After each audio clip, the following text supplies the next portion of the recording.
All right, now that you know how to write your introduction, the next thing we're going to focus on is how to write good conclusions. Now, a lot of students write conclusions and, they kind of get to the end and they just kind of wing it, or they don't care about like what they are writing at the end. But your conclusions are really important for a number of reasons. Number one, if you end in a satisfying or fascinating way, it can really positively influence how your audience or your reader really thinks about your overall essay. And because I am your audience and your reader, that means it can affect your grade.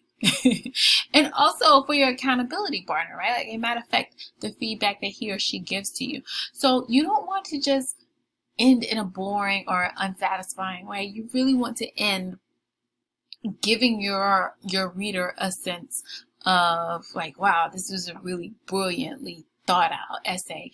And you want to do that by kind of like reinforcing many of the main points or the takeaway points that you want your reader to know. So this is point 2 of why conclusions are important.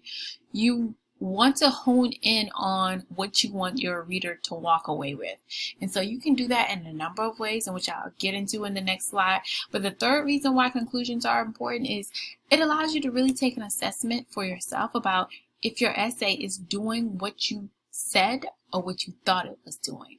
So a lot of times we get to the conclusion and we've made so many different points that we don't even know how to sum it up.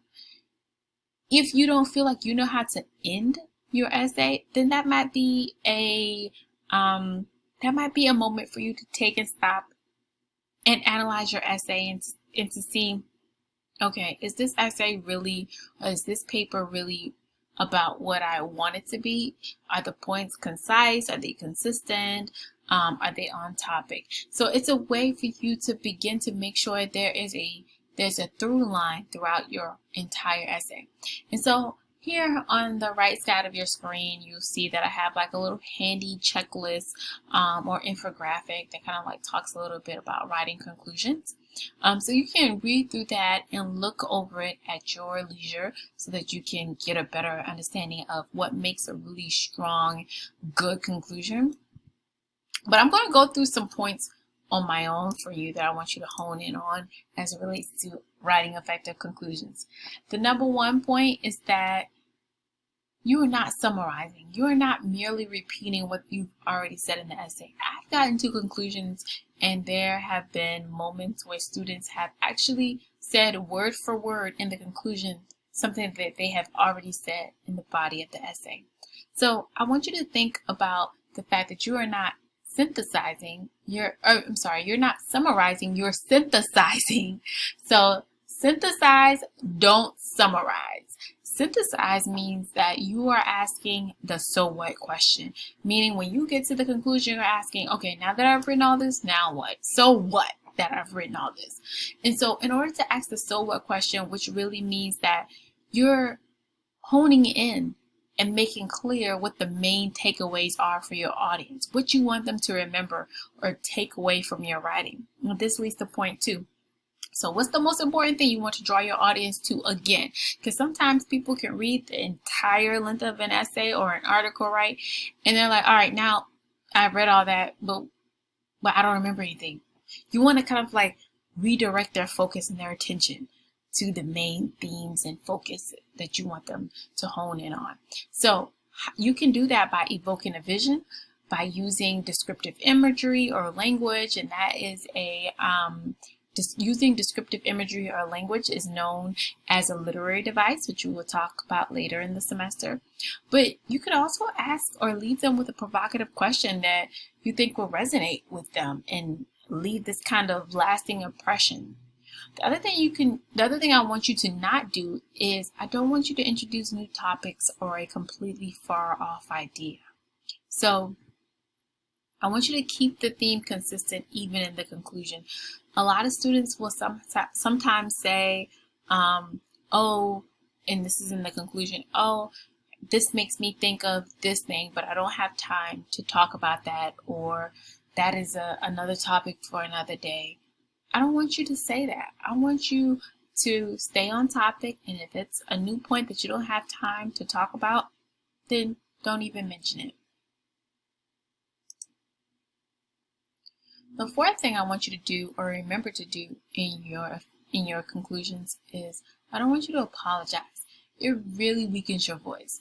So in your essay, in the conclusion, but also throughout the body, remove any words or any phrases that gesture to or say, I'm no expert, or I know I'm still young and I have a lot to learn, or at least this is my opinion. Like, I want you to be strong in your voice. This is your essay, your autobiography. You write the story for your life. So I want you to stand firm in that. And then number 5, this is just a reminder to use descriptive imagery. Like, I want you to begin to visualize things or to better visualize things for your audience so that they can relate to your points and understand your points. So a lot of students will ask about the works cited or reference page.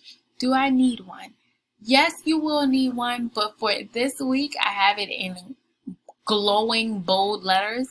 I want you to focus on drafting this week because the citations lecture is coming next week and you will be formatting your citations next week. For this week, the 2 things I want you to remember to do is please remember to quote all direct sources or summaries, anything that you copied word from word from online so that you're not, you don't get in trouble for plagiarizing.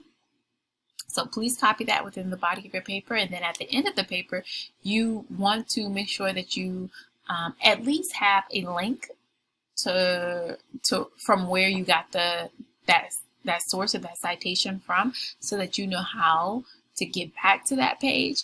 But I want you to keep in mind that you'll be revising all of this next week for the lecture on citations, or at least making sure that it is properly formatted for your references or works cited page. So this is one thing that I want to leave you with, and these are important tips for writing. Number 1, this is an autobiography and you are the narrator. So a narration means you are telling a story. Just like when you talk to your friends, you explain things that happen to you in these very fascinating ways.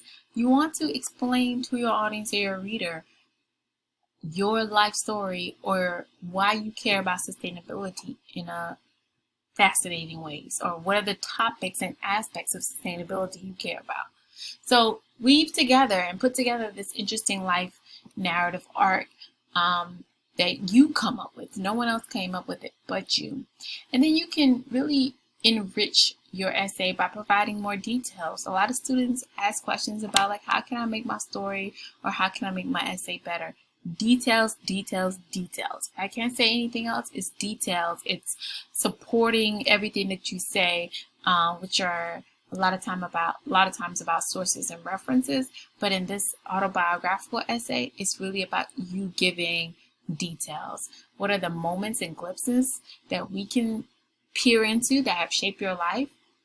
These are the things that make a story a story. It's the details and the commentary you provide. So give as much information as you can. And then I also want to remind you that you have to include a definition of sustainability that really resonates with you, because there's no one definition for sustainability. It's a broad reaching, overarching term that means a lot of things. So I want you to find a definition for yourself that you think fits in with your perspective. So this concludes the end of the lecture for this week.